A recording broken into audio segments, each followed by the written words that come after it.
हाय viewers, एक बार फिर आपकी होस्ट शिल्पी आप सबका तहे दिल से इस्तकबाल करती है आपके अपने फेवरेट प्रोग्राम में, जिसका नाम है मेरे हमसफर।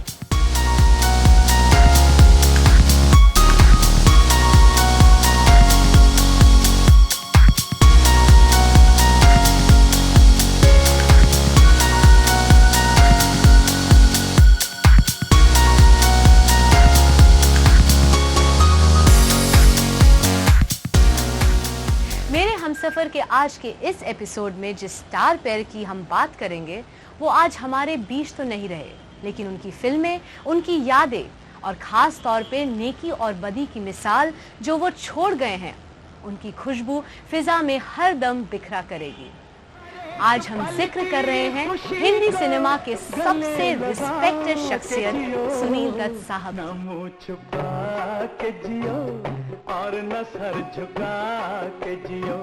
और नरगिस जी की, जिन्होंने हिंदी सिनेमा के पर्दे पर सबसे यादगार और ग्रेटेस्ट रोल निभाए।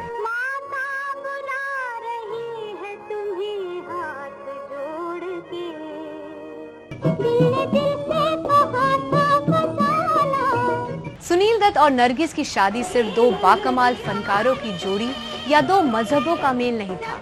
ये अटूट रिश्ता था दो ऐसे इंसानों का जो हर किसी के दर्द को अपना दर्द समझते थे, जिसका दीन, धर्म, कर्म सब कुछ इंसानियत के सिवा कुछ और न था। और शायद यही वजह है कि हिंदी सिनेमा के इतिहास में जितनी इज्जत से लोगों ने उन्हें नवाजा, वो किसी भी सुपरस्टार को बख्शी हुई इज्जत से कहीं ज्यादा थी। हिंदुस्तान पाकिस्तान के बंटवारे के बाद हजारों लाखों पंजाबी परिवारों की तरह सुनील दत्त का परिवार भी अपने झेलम की मिट्टी को अलविदा कहकर पंजाब के अंबाला में आकर बस गया। तकदीर को जब यही मंजूर था कि सुनील दत्त हिंदी सिनेमा के इतिहास में एक सुनहरा पन्ना लिखें, तो फिर उन्हें अंबाला से बम्बई की ओर रुख तो करना ही था। बम्बई आकर दत्त साहब ने जय हिंद कॉलेज से ग्रेजुएशन किया और फिर बतौर ब्रॉडकास्टर रेडियो सिलोन का एक अहम हिस्सा बने। उसी रेडियो सिलोन का जिसे उनके बाद अमीन सयानी ने अपनी बिनाका गीतमाला से हिंदुस्तान के हर घर की आवाज बना दी। और उसी दौरान जब सुनील दत्त रेडियो सिलोन पे दिलीप कुमार, अशोक कुमार, देविका रानी जैसे सुपरस्टार का इंटरव्यू कर रहे थे, तब रमेश सहगल ने उन्हें उनकी पहली फिल्म दी बतौर हीरो। फिल्म थी रेलवे प्लेटफॉर्म। लेकिन सुनील दत्त को स्टारडम हासिल हुआ तो बी.आर. चोपड़ा की फिल्म एक ही रास्ता से, जो 1956 में रिलीज हुई। इन्हीं बी.आर. चोपड़ा ने उन्हें बाद में दी गुमराह, हमराज और वक्त जैसी सुपर डुपर हिट फिल्में। दोस्तों, 1957 का साल शायद सुनील दत्त की जिंदगी का सबसे अहम साल था, क्योंकि 1957 में ही सुनील दत्त की मदर इंडिया आई।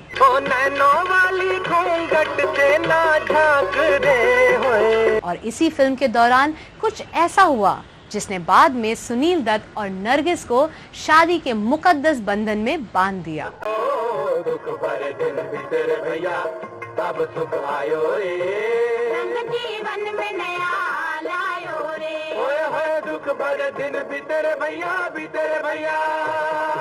वाकई मदर इंडिया ने सुनील दत्त को एक बहुत ही बड़ा स्टार बनाकर और नरगिस जैसी जीवन साथी देकर मानो दोनों जहां का सारा सुख दे दिया हो। मैं इसे ये फसल नहीं लेने दूंगा। हमने बैल बनकर जमीन गोड़ी। जहाँ तक नरगिस जी की बात है, उन्हें उनकी वालदा जद्दन बाई ने 5 साल की उम्र में ही तलाश से हमारा पेट नहीं भरेगा तो मैं 40 उनकी पहली फिल्म एज ए हीरोइन 1943 में रिलीज हुई। फिल्म का नाम था तकदीर और उसमें उनके हीरो थे मोतीलाल। लेकिन नरगिस जी सही मायनों में स्टार बनी 1949 में, जिस साल उनकी 2 फिल्में रिलीज हुई, आर.के. बैनर की बरसात और महबूब खान की अंदाज। हुक्म तो पूरी कर दो। शौक से फूल इनके लगाया जा रहा है, मन मेरा महक रहा है, संभलना कहीं गश न आ जाए। इत्तेफाक की बात ये थी कि दोनों फिल्मों बरसात और अंदाज में नरगिस के हीरो थे राज कपूर।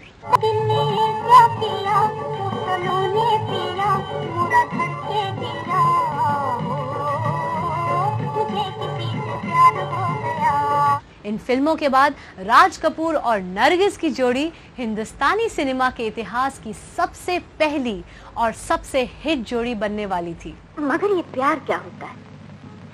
हाँ, प्यार क्या होता है? हाँ। तुम्हें प्यार का भी पता नहीं क्या होता? प्यार बताने की नहीं, पाने की चीज है रेशमी। इसे तो सिर्फ महसूस किया जा सकता है। किस तरह? एक के बाद एक सुपरहिट फिल्मों में श्री 420, चोरी चोरी, आह और 1951 में रिलीज हुई आवारा। मेरे मन का मोती है, इन नैनन की ज्योति है। आवारा राज कपूर और नरगिस के प्यार की इंतहा थी। मारना चाहते? लो मारो। किसे मारूं? हिंदुस्तानी सिनेमा के पर्दे पर भी और जाती जिंदगी में भी। आपको मेरी खातिर कितनी तकलीफ उठानी पड़ी? तकलीफ काय की मेम साहब, ऐसी ऐसी चोटें तो न जाने कितनी खाई है। और तो और कभी कभी तो पुलिस भी धोखा खा जाती है। अच्छा जी। उन दो दिलों की बेपनाह मोहब्बत की केमिस्ट्री कुछ ऐसी थी कि इससे पहले ना लोगों ने कुछ ऐसा देखा था, सुना था और जाना था। और आज तुम आ गए। 21वीं साल करो मुबारक हो। ये लो तुम्हारी भेंट। ये तुमने क्या किया? No wonder Avara was an all-time super hit. आ जाओ तड़पते हैं अरमां, अब रात गुजरने वाली है। नरगिस जी की जोड़ी तो बनी राज कपूर के साथ, लेकिन उनकी दिलीप कुमार के साथ भी बाकमाल हिट फिल्में आईं, जो यकीनन हिंदुस्तानी सिनेमा की मील का पत्थर कहलाएंगी। मेला, जोगन, बाबुल, दीदार और इन सब की शुरुआत हुई तो उसी अंदाज से जिसमें नरगिस जी के ऑपोजिट राज कपूर के साथ दिलीप कुमार भी थे, और Andaz till date stands as the greatest all time love triangle. Sheela नाच दिखाने पर आमादा हो गई है और मेहमान आपका गाना सुनने के मुश्ताक हैं। आज अगर आप जहर खाने का भी हुक्म दें तो कम वक्त हो जाए इनकार कर दें। नरगिस और राज कपूर की मोहब्बत को शायद श्री 420 के उस गाने की तरह कामयाब नहीं होना था, which is romance at its best under the umbrella in heavy rains. इस करिश्माई मोहब्बत में अड़चन थी तो बस एक, कि राज कपूर शादीशुदा थे।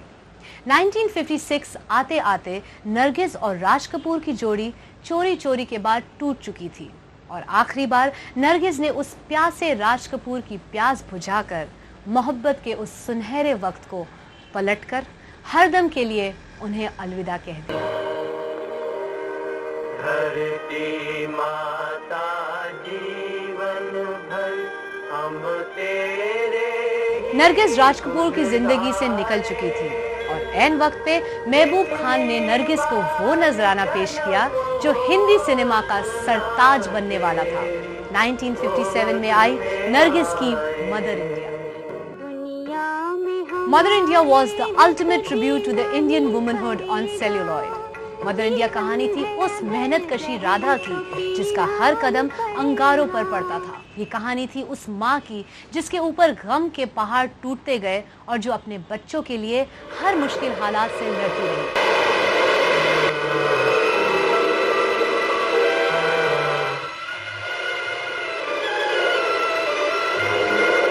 लेकिन कभी भी अपनी खुददारी और अपनी पाकीज़गी का समझौता नहीं किया। हंसो नहीं, संसार का भार उठा लोगे देवी, ममता का बोझ न उठाया जाएगा।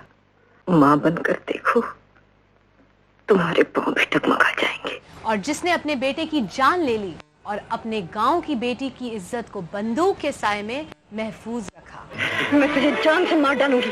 तू मुझे नहीं मार सकती, मैं तेरा बेटा हूँ।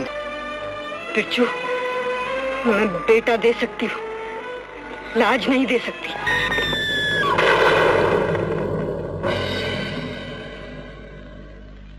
फिल्म मदर इंडिया और नरगिस को सिर्फ हिंदुस्तान में ही नहीं, सारी दुनिया में लोगों ने सर आंखों पे बिठाया। No wonder Mother India was the first ever Indian film to be nominated for the Oscar Award way back in 1958. Mother India तो एक बहुत ही पावरफुल फिल्म, और ये एक पहली फिल्म थी जिसमें कि इंटरनेशनल अवार्ड मिले। ये पहली फिल्म थी जिसको कि ये जो आज ऑस्कर का इतना नाम हो रहा है, पहली हिंदुस्तानी फिल्म थी जो ऑस्कर के लिए नॉमिनेट हुई और एक वोट से इसको अवार्ड नहीं मिला, इटालियन फिल्म को मिल गया था। हम जब नए नए थे तो हमको इतनी जानकारी नहीं थी कि किस तरह की कैरेक्टर होता है, ये बिरजू कैसे परफॉर्म करेगा। इतना इंस्पायर करते थे कि मैं ये महसूस करने लगता था कि मैं बिरजू हूँ, मैं सुनील दत्त नहीं हूँ। और ऐसा ही वो इंस्पायर करते थे कन्हैया लाल जी को, ऐसा ही वो इंस्पायर करते थे मिसेस दत्त को। और उन छोटा बच्चा जो है, आपने अगर देखा होगा तो वो भिंडी बाजार से कहीं से पकड़ के लाए थे उसको, तो वो अजीब तरह की गालियाँ भी देता था महबूसा को। तो महबूसा ने कहा यही लड़का है जो मुझे चाहिए, और उन्होंने उसको चुना, तो अपने घर में रखते थे, उसको पढ़ाया, उसको अमेरिका भेजा उसको। वो उसका जो परफॉर्मेंस थी वो इतनी नेचुरल हुई। और जब बड़ा होता हूँ तो मुझे इतना ये था कि इस परफॉर्मेंस के साथ साथ मुझे निभाना। मदर इंडिया की तमाम खास बातों में एक खास बात जो हुई वो थी उस फिल्म के फायर सीक्वेंस की शूटिंग, जिसमें नरगिस रियल में आग की लपटों में घिर गई और मौत उन्हें अपनी आगोश में लेने के लिए बिल्कुल उनके करीब थी। और दत्त साहब ने अपनी जान पर खेलकर नरगिस जी की जान बचाई। और जिसने उनकी जिंदगी बचाई, नरगिस ने अपनी जिंदगी उसी के हवाले कर दी।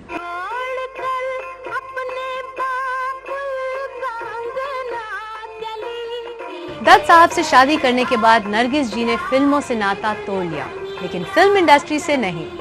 वो सुनील दत्त के लिए एक बेहतरीन पत्नी और अपने बच्चों संजय, नम्रता और प्रिया के लिए अच्छी माँ तो साबित हुई ही, साथ ही में दत्त साहब का साया बनकर हर कदम पर उनका साथ देती रही। नरगिस जी को रात और दिन में बेहतरीन अदाकारा का नेशनल अवार्ड मिला और वो हिंदी सिनेमा की पहली शख्सियत थी जिन्हें भारत सरकार ने पद्मश्री से नवाजा। राज्यसभा की एमपी बनकर उन्होंने पार्लियामेंट की भी शान बढ़ाई।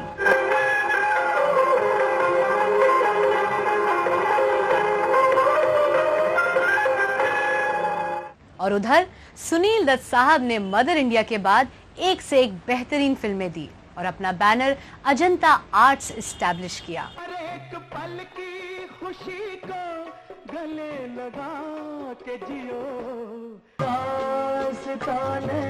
गम सुनाकर रो दिए। आज दत्त साहब और नरगिस जी दोनों हमारे बीच नहीं, उनके प्यार और खुलूस के दिए सैकड़ों सालों तक करोड़ों दिलों में जलते रहेंगे। बोल गोरी बोल, तेरा कौन पिया?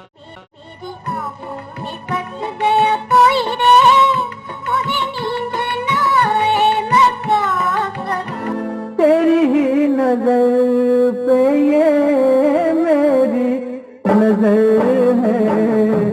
दोस्तों, आज के लिए बस इतना ही। अगले एपिसोड में आपसे फिर मुलाकात होगी। तब तक के लिए खुदा हाफिज। किसी पत्थर की मूरत से मोहब्बत पा